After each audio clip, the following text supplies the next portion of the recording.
All right, so greetings everyone. Thank you all for joining us. We have an exciting topic today, and we're going to be talking to Black mental health practitioners who are also hypnotherapists. And we're going to find out about why they decided to be hypnotherapists in the first place, a little bit about their specialty areas, and really our goal is to introduce you to hypnotherapists and African American ones in particular. And tonight we just happen to have all women, right? So that's a great thing. Also, my goal is to help demystify hypnotherapy. So many people have a misunderstanding about what it is, how it works, who should do it, how it can impact and change your life. So I wanted to use this opportunity to let you know that we are hypnotherapists too. So that's the name of our topic today. We are hypnotherapists too. Okay, so what I'm going to ask each of you ladies, if you can mute yourself until you're speaking. That way, if there's any background noise, we won't pick that up. So I'm going to go ahead and read everybody's bio. Okay, let's see. Who do I have up here? Well, let me start with myself. How about that? So my name is Gena Golden. I'm a licensed clinical social worker, psychotherapist, hypnotherapist. I'm a speaker, a trainer, a coach, and an author. I'm in private practice in Atlanta, Georgia. My holistic therapy practice embraces a mind, body, and soul-centered approach that focuses on helping clients discover their divine inner power to help them heal their suffering. The therapeutic modalities that most resonate with me are cognitive behavioral therapy and solution-focused therapy. I also use mindfulness techniques as well as hypnotherapy in my practice. So my clients enjoy the complementary modalities that I incorporate in my practice that often don't seem relatable, but they are. So I use my training as a doula, a Reiki practitioner, and an energy practitioner, as well as my knowledge about healing crystals, aromatherapy, and my neuro coach training, which is a neuroscience-based coach training program that I'm in. So additionally, I am passionate about coaching and training pre-licensed mental health professionals to slay their test anxiety, to get licensed through the use of holistic and neural-based research. I am affectionately called the Hypnosista, as well as the inner coach, because of my mission to help people eliminate their inner critic and embrace their inner coach for success. So what I'm going to do is I'm going to post my links and contact information later on, okay? You'll get that. So now we're going to introduce Shakita. Shakita, her name is Shakita Robinson Bruce. She's a national certified counselor and licensed professional counselor in the state of Georgia.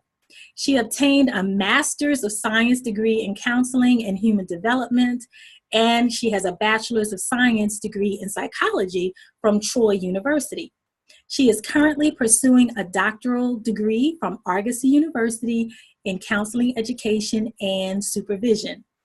Her research interests are in trauma of African Americans and childhood trauma of African American women.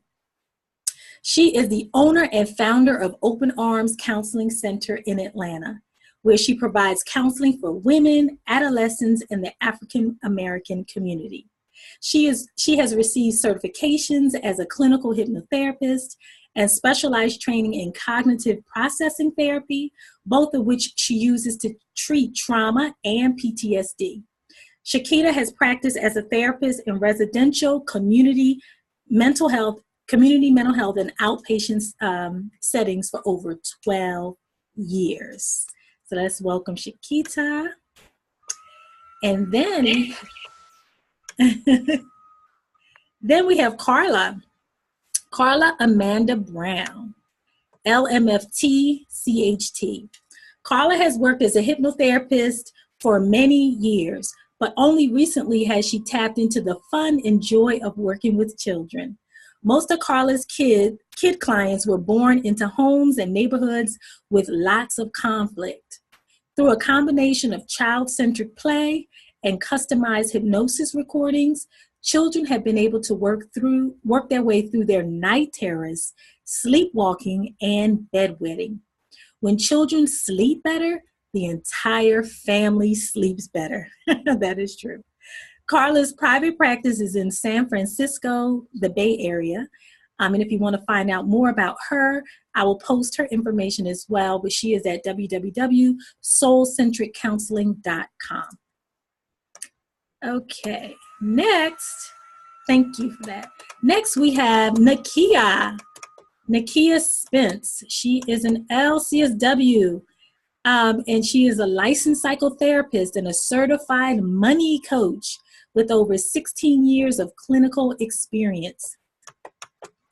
Nakia's goal as a therapist is to provide practical solutions and tools that can be implemented in daily life outside of therapy. Nakia's approach with clients is to meet them where they are, while assisting them to identify healthy solutions to their problems. Nakia Spence has over 16 years of clinical experience providing individual, couples, family therapy, and mental health, social service, managed care, and hospital settings. Nakia believes strongly that most people have the ability to grow and build on their strengths. However, at times they may become stuck. Nakia views therapy as a collaborative process. Nakia works along with clients to grow and make positive changes that can result in a more fulfilling life.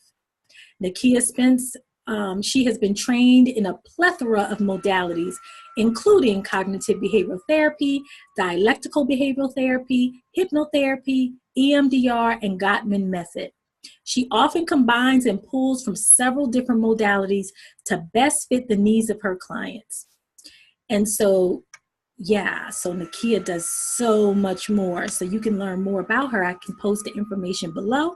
But here is her website. It's www.solutionsoflife.com. That was Nakia. Now we're going to talk about and introduce you to Ebony. Ebony Lawson is an LPC. She's a spiritual teacher and an intuitive life coach. She works with overthinkers, worriers, and people pleasers. She uses a blend of Eastern philosophies, energy healing medicines, mindfulness, and hypnotherapy to help clients rewrite the old stories that are no longer serving them so that they can move beyond obsessive worrying, people pleasing, and overthinking. Yes. Ebony, I'm going to have to get your web address. Let's see. I know I have it.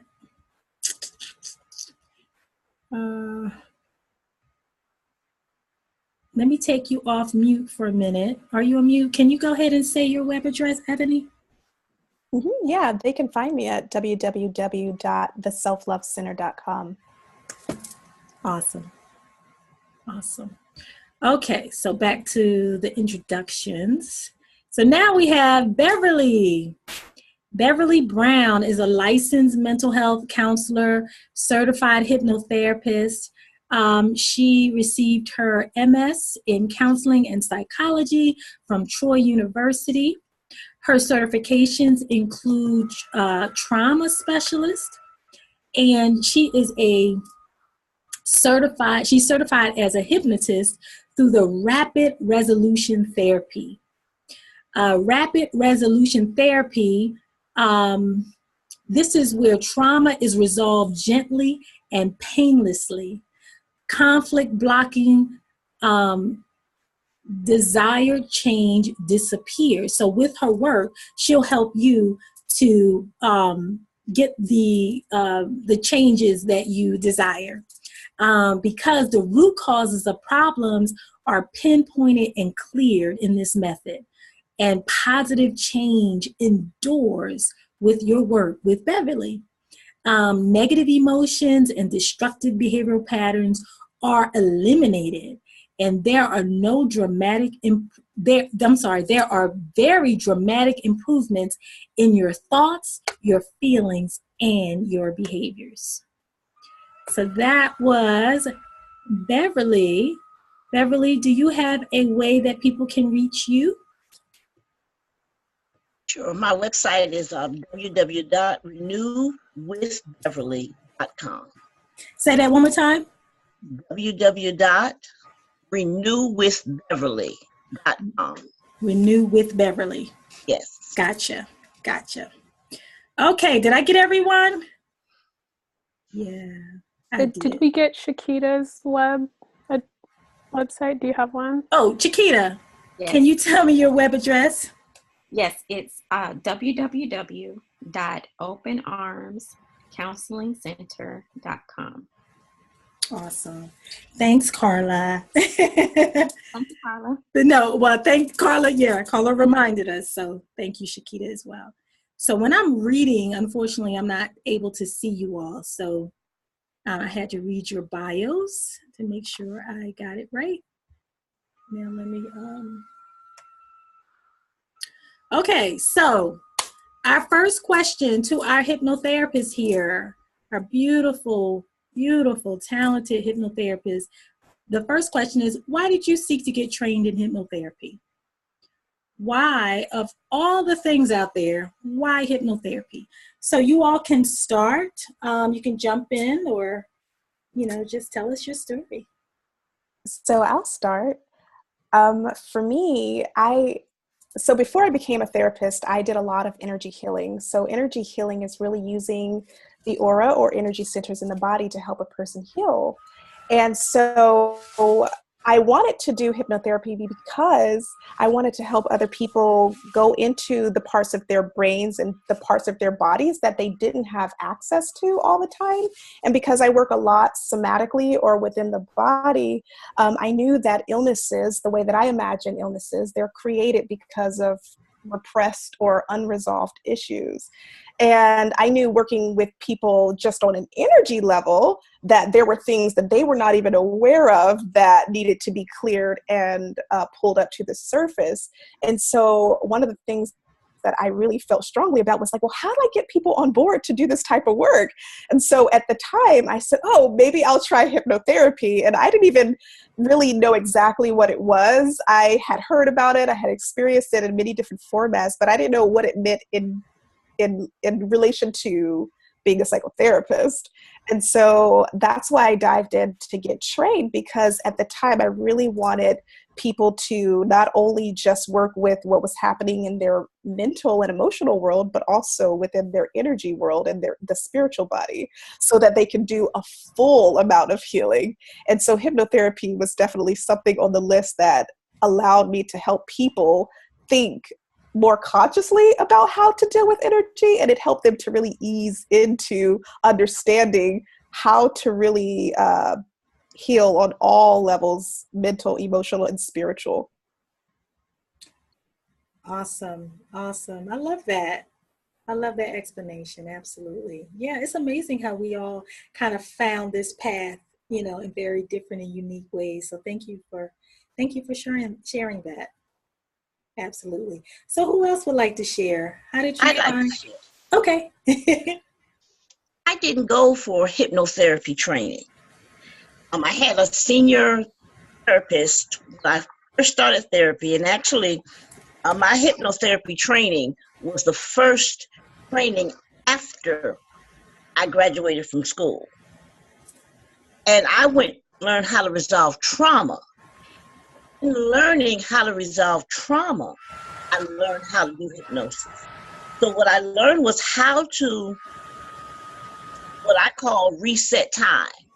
Because mind can deal with anything in 1962 that happened in 1962. If it's trying to deal with something from 1962 in 2017, there's a disconnect that has to be resolved. And so I learned how to reset timeline so that you can quiet voices from the past and go on more effectively with your present life. Awesome. I love that. I love that explanation. So you found it in that way. Everyone, yeah. I love how everyone has, their unique path. And so, yeah, you found it very differently from Ebony, and I'm sure everybody else did too. So, yeah, I'm glad that we're sharing this. So who wants to go next? I'll go. I have always just kind of been intrigued by exploring different modalities that will allow for me to go a little bit deeper with my clients. And I've definitely found that hypnosis has been good for that. And it's been helpful with allowing me to get to a deeper level so that I can uncover things that are not necessarily resolved through traditional talk therapy. So that was my initial interest in hypnotherapy. And I've just kind of continued with it because I found it to be effective too with a lot of my clients. Yes, to go deeper. Mm-hmm. Yeah, absolutely. I love that. Yeah. Did any of you, I'm just going to jump in real quick, have any of you ever used it yourself? And maybe Shakita or Carla, I have. That was your path. That was your path? Okay. I have, yes. I first became interested in hypnotherapy because of a movie I watched, and the movie was based on a true story. The movie is called Frankie and Alice, starring Halle Berry.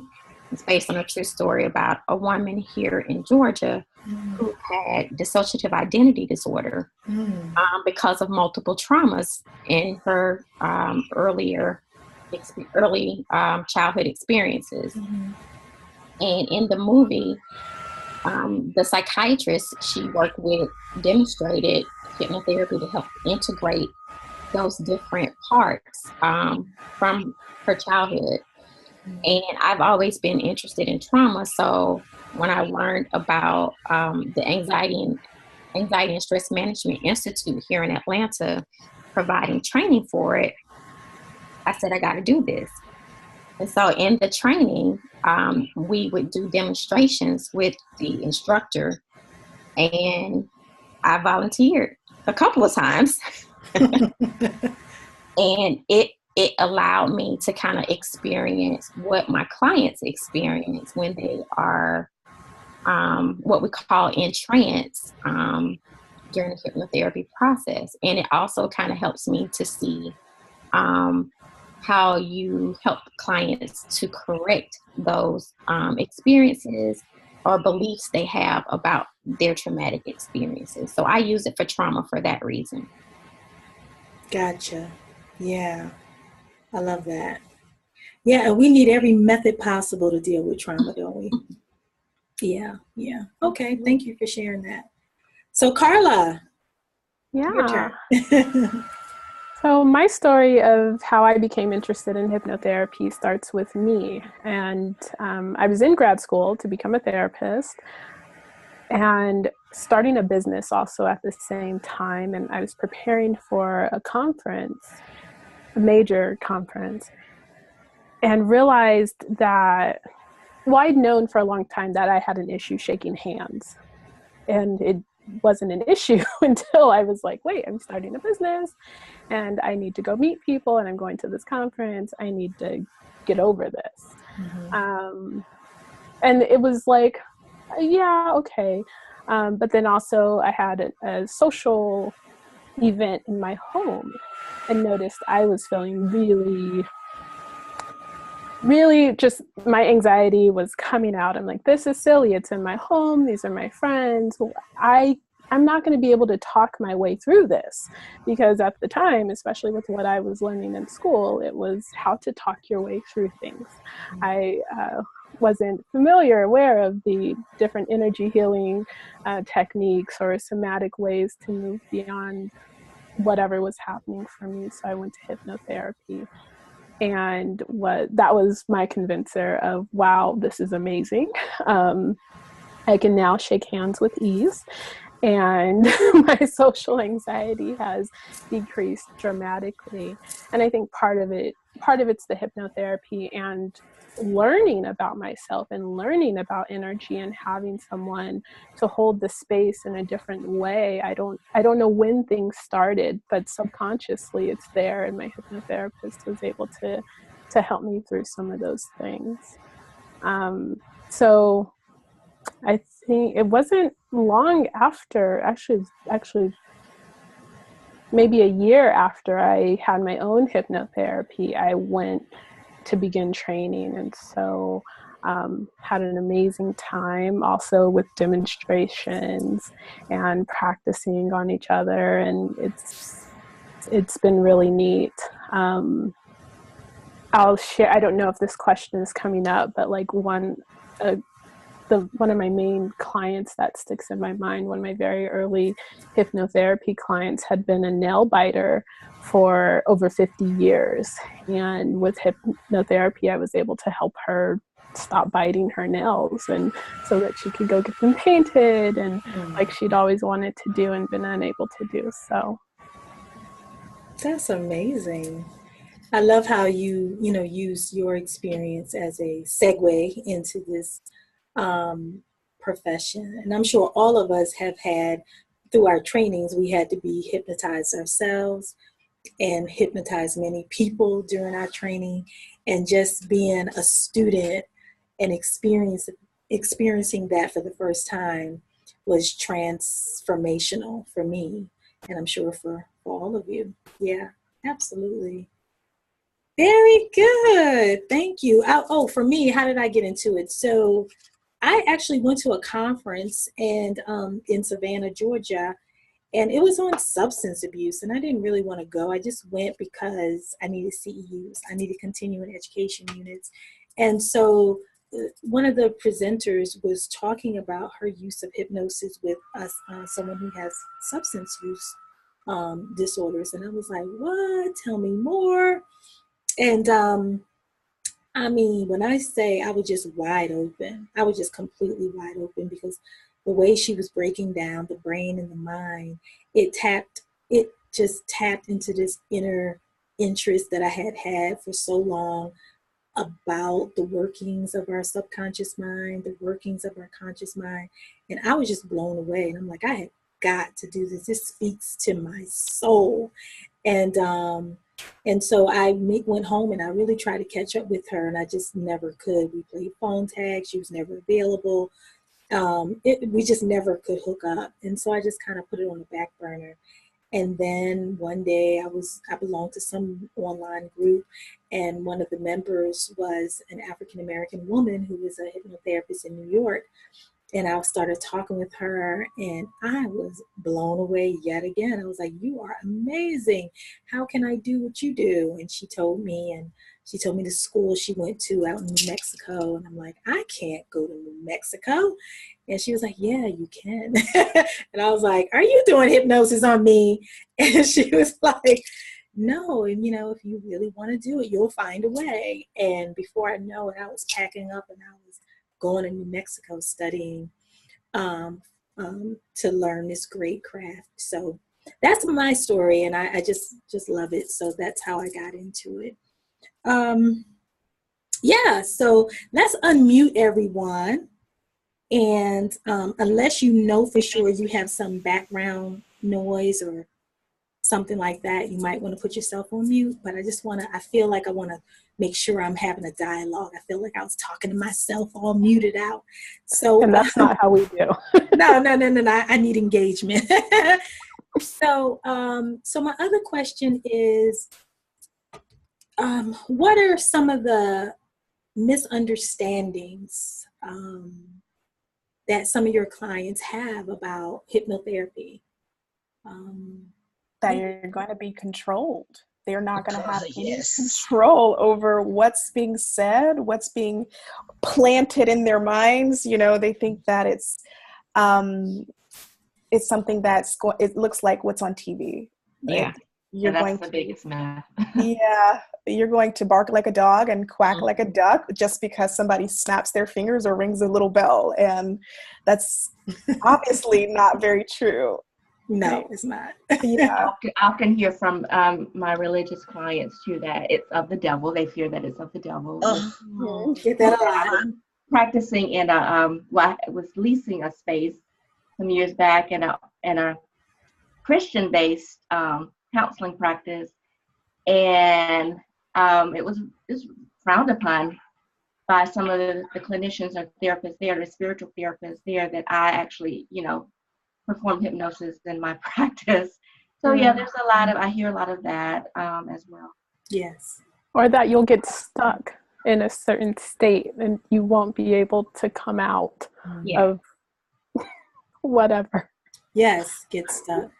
And now with the movie Get Out. Yes. A lot of the sunken place. Yeah. Am I going to be stuck in the sunken place? Ask me, is that how it works?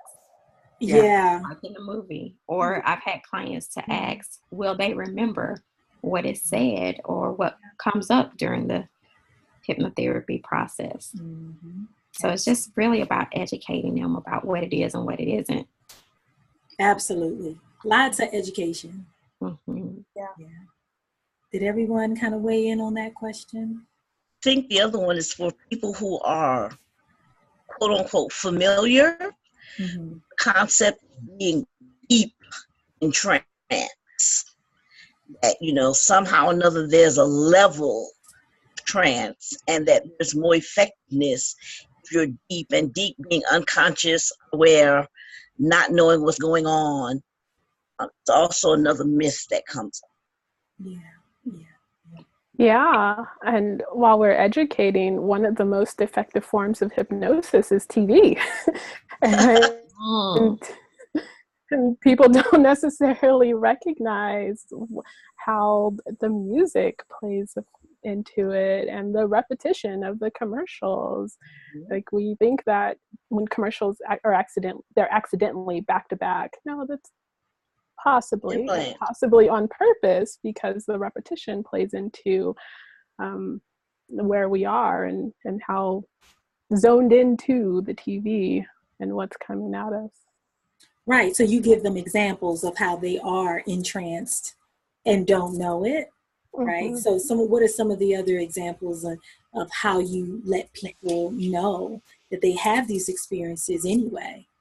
Even now, just as we're talking, I always normalize to people, just by you listening to me as we're having a regular conversation, this is a state of hypnosis right here. Mm-hmm. So then watching the video and listening to it, you're already having things programmed into your mind about what hypnosis is, or just in general. This is a state of hypnosis. Mm-hmm. The most common one I remember in my training was learning about highway hypnosis. Mm-hmm. Yeah. And that when I explained what that is to clients, they was like, oh yeah, I'm riding home and I remember leaving work and next thing I know, I'm at home. So I'm like, I don't remember the drive. Yeah, that's a form of being in trance. That's right. I often use the example of when you go to bed at night and the TV's left on and you happen to dream about what was, the last thing you heard on TV. Mm-hmm. That's also, a lot of people can relate to that as well. Yeah. Absolutely. One of my favorite is when you drive by McDonald's and have absolutely no intentions of going in, and then you just look up and you're in the McDonald's line. It is a form of trance. You have been hypnotized to connect McDonald's as often as you can. Absolutely. And sometimes it's as simple as having a daydream. Have you ever noticed that when you're just kind of looking out the window and you're dazing and you're so fixated on something and you can't break your contact with that thing, yet you're so aware of what's going on. So you can still be locked in on something and have an awareness that something else is happening. And so just a deep daydream is very much like being in a light trance, aware but not aware, but fully engaged. And I used to always go into daydreams and my husband would say, snap out of it. And I'm like, no, I'm enjoying my daydream. I like to be in that state of just, I don't know, I'm not really zoning out. I'm zoning in. I'm like getting in touch with whatever I need to get in touch with in that moment. So I love to explain that. I love the highway entrancement. I love, the daydream. I love even the movie, watching a movie and you get so into this movie, someone can walk up behind you or your kid could be saying, mommy, mommy, mommy. And you're like looking at this movie and you don't realize that you're just deeply involved, in this interaction. And so when we start talking to our clients in that way, they get it. And they're like, yeah, that resonates with me. And all the fear starts to float away. Another thing is people always say, well, I can't be hypnotized, or, my mind is too strong, or, I'm too analytical, for this to happen. So I don't know about you guys, but I hear that a bit, especially from men in particular, men who often use their left part of their brain. They tend to be more analytical and more logical thinking. They tap into that left brain, but that doesn't mean that they could not be hypnotized. And I always tell people, hey, if you want to do it, if you really want to do it, you have a desire to do it, you can be hypnotized. So yeah. Do you ever have people that say that to you, they can't?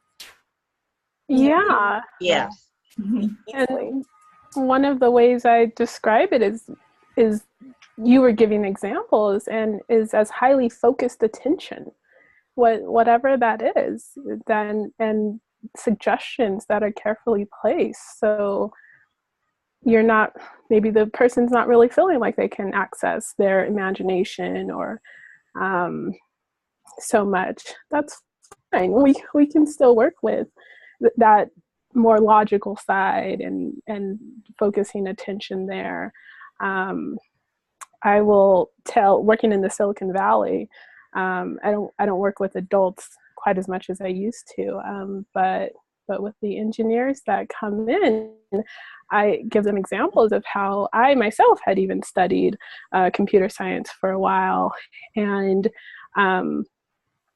I'd be working on some code and thinking like, oh, I'll be done with this in 10 minutes. It's like an hour and a half later. And I'm like, oh crap, where did the time go? Because I was so focused on what I was doing.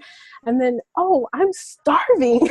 I haven't eaten. I need to go eat and take care of the rest of my body. So. I like to use the example and focus going from a stage light to a pin light. Because the stage light is what we see with our conscious mind. We get little bits and pieces of everything. When we're using hypnosis, we take all of that and focus it on a particular area so that your mind is more receptive, more willing to experience the change that you would like to see happen. And you just go from being everywhere, pulling all thoughts in like a pen light, such a wide range of difference there. That's a really good example. I like that. I like that. Yeah, thank you. Yeah, thanks. So yeah, interesting. Okay, great. So now my question is, do you ladies specialize in something in particular? Is there a particular type of hypnosis you use, or a specialty area, a type of person, a type of issue or concern that you like to address mostly in hypnosis or hypnotherapy? I do a lot of what I call transpersonal hypnotherapy. And so transpersonal basically means just going beyond the person, tapping into going beyond the person and assuming that consciousness exists within other realities and other realms and other dimensions that are unseen. So that then translate back to what's happening to the person in the present moment. So I do a lot of past life regression with clients. Would you like to have that experience? Yes, I would. Have that experience, Beverly, okay? Yes, I would. It's amazing because some of the things that they find out is there's always this theme that's been carried with them through multiple lifetimes. And of course, it's for a particular type of client who completely believes this philosophy and who understands this philosophy. And not everybody truly believes in past lives or reincarnation. And so this is assuming that you completely understand it. You this is something that you're going for, but recognizing that what's happening in the present moment isn't necessarily your story. It's something that was then passed on to you from lifetimes before that still need to be cleared up due to karma, due to, the unconscious part of our brains or the unconscious parts of our bodies, especially our energy bodies, that haven't been healed yet. So when I'm explaining it to clients, I always tell them, even though you're physically right here with me, there's another part of you out here with us. And that's the part that I'm looking to talk to. And that's the part I want you to be able to see, so that when we're no longer together, you can still access that on your own. And things typically start to make sense for them from that level. So it's a lot of regression work too. Yes. Mm-hmm. Yes, I love it. I don't do past life, but I do some age regression, and I love age regression. It's a powerful tool. And I kind of do a wide variety, but age regression, a lot of decoding, and doing a lot of disconnection work with past partnerships or relationships, kind of cutting that bond and that bind actually between individuals. And I do weight loss work with people who, I don't even call it weight loss, but more of a weight balance, helping people to get to the right body weight balance for themselves. A lot of just transformational, like, who am I, what's my life's purpose kind of work. What does it feel like? How can I get in touch with that? That sort of work. Of course, I do test anxiety work. I do hypnosis with people who have test anxiety and really want to get to the root causes of that. I probably shouldn't have jumped in because there's so many things that I do, but I have to kind of let it percolate, and I'll come back later. But who else wants to jump in and tell me what kind of... I was just gonna piggyback on the regression piece. That's primarily what I do when I do hypnotherapy, and it's mainly to help clients resolve trauma and to have a different outlook on their experience. So I mostly always do regression work to help clients resolve trauma. Do you do past life or age? Age regression. Okay, gotcha. Beverly? Okay. I'm not really familiar with past life work. I've heard of it, but that's pretty much to the extent of it. Yeah, gotcha. So my school of therapy, emphasis was not on the hypnosis. It was on teaching people how to resolve trauma. So what I learned was what I now know is called timeline reprinting. So I do a lot of work helping people who had experiences that are constantly playing in their mind, disconnect those emotional connections to those experiences, what I call putting them to sleep. And that was my first experience with hypnosis. Of course, it was during the training, and I was born and bred Pentecostal the day that I went to the training. And I had a memory that I woke up with every morning from the time that I may have been 8 years old. Just every morning, this particular memory was the first thing that greeted me. And after my training, the memory dissolved. It just absolutely went away. And I was able to go back and talk about the experience without tears, without anger, without bitterness, until it actually one day I realized, hey, I haven't even thought about that anymore. And that's where my thing was. And I loved it because one of my favorite stories is about a woman who had been physically abused by her husband. She was pressing charges, and I had to get her ready for court. So she had to be able to tell her story effectively. She could not tell it emotionally because in this environment, be emotional would not have carried over what she wanted. We got to a place where she could tell that story so well without any pain, and the prosecutor said to her, "You don't seem to be any pain." And my favorite part of it was she sat up and said, I was a prisoner of war. I would have done anything to keep myself safe and my children. And he was convicted on that. It was just such a beautiful, and then she was able to leave. She was able to call me and say, hey, I want you to know I'm getting out of town. I'm okay. And it just connects me to it more and more. That's powerful.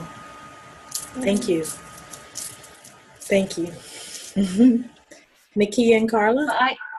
I do a lot of, a majority of the hypnosis I use is with my clients that suffer from anxiety disorders, or do a lot of trauma work as well. Do a lot of integration with, integrating hypnosis and some other tools with the clients that I deal with unresolved trauma issues.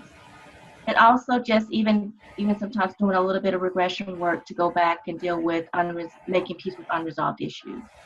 Gotcha. What I find. I work with quite a few pre-licensed folks, and like in other work, and there have been a handful after finding out I'm a hypnotherapist. Like, can you help me to get past my exams? So that's been really rewarding, to help them to feel more comfortable going into their exam, to pass the exam, and so I know you do that work too, Gena. I have really, really loved lately working with kids and working with kids, period, and kids in hypnosis. Took me a little while. I'm like, I don't know what this is about. But one of the other misconceptions is that, well, I think there are examples, we shared that, but it's that you have to have your eyes closed and you have to be like perfectly still in this kind of way, and it's not true. It's the power of carefully placed suggestion when there's focused attention. So that's been a lot of fun with the kids. One thing that I've been doing is with child-centered play, kids are storytellers. That's all they have is like story and their imagination, and so when we get good stories or good pieces of stories, or I notice great themes coming up, I'll then go do a recording so that the parents can play it for them at night. And that has been a lot of fun, to take what is theirs and to give it back to them in a form that's a little bit more effective and right for them. So that's how kids have been able to sleep better. Parents and siblings have been able to sleep better, and it's nice to have the smiles come into the office. I love that. I love how you incorporate the idea that, when kids sleep better, the whole family sleeps better. So that's a really piece of powerful work you're doing. And I love how you do the audio for them so they can listen. I think probably many of us will do audio recordings. I know I customize them myself for people, just so that they can hear our voices and the words and the exchanges we do in our offices, so that they can, do it on their own. And then eventually they won't need our voices. They'll have their own voices and they can do self-hypnosis. And I think for all of us, self-hypnosis is something that we want people to be able to get to, because all hypnosis is self-hypnosis, as we know. And I love, Carla, how you said children and their imagination. We know that the imagination is like huge in hypnosis. Tap into that beautiful mind that we have in the imagination that we have, outside of all other animals dwelling this earth. We have an imagination, and if we can imagine something internally, then we can do it. Bridges were built from the imagination of someone. Imagination. Yeah. So and so I think that's what we're masters of. We're masters of helping people use their imagination to manifest their desires. So with that, I am so happy we had our first session today, our first conversation with these awesome, beautiful Black hypnotherapists that are psychotherapists. And they were carefully selected because there are tons and tons of hypnotherapists out there. And I think they're all doing great work, but there's not so many that are mental health practitioners that also do hypnosis. So I wanted to invite this group because I think we offer an added dimension, an added specialness to what we can offer our clients, because we understand the human mind, we understand human behavior and social connections in ways that maybe some other people don't. No shade to people who are not mental health practitioners, because I personally have learned a great deal from people who are not mental health professionals, but are also hypnotists, or, you know, some variation of, and I say variation because depending on what state you live in, you call yourself a hypnotist or something else. But yeah, so we can learn from one another. But I wanted to focus on mental health professionals, and I'm so happy we each showed up tonight. And so I would encourage all of you, if whoever's watching this video, if you loved anything that any one of us have said, and you live in their area, you want to reach out to them, or maybe you don't live in their area and you want to reach out to them, you know, contact them, get in touch with these ladies. They transform minds and lives. So please contact them, let them know what you're struggling with. And if they can help you, they will. And if they can't, they'll refer you to one of us in here. Any final words for anyone as we close out? It's been wonderful. I guess that's what I'll say. It's been really nice to have had an opportunity to join you all. Thank you, Gena. It's been wonderful. Same here. Thank you. Thank you. I'm really grateful for this, and I hope we can do more of it to educate the community. Yes. Oh, yeah. Absolutely. So we'll talk. We'll see if we can do this on a regular basis to bring this information to the masses and educate them and help people, because I think that's what we all want to do. Help people help themselves to find their own inner strength and inner wisdom so that they can transform their own lives. So thank you so much for coming out, everyone. It's been a pleasure. Yay. Bye. Bye-bye. Bye. Take care. Bye. Bye-bye. Okay.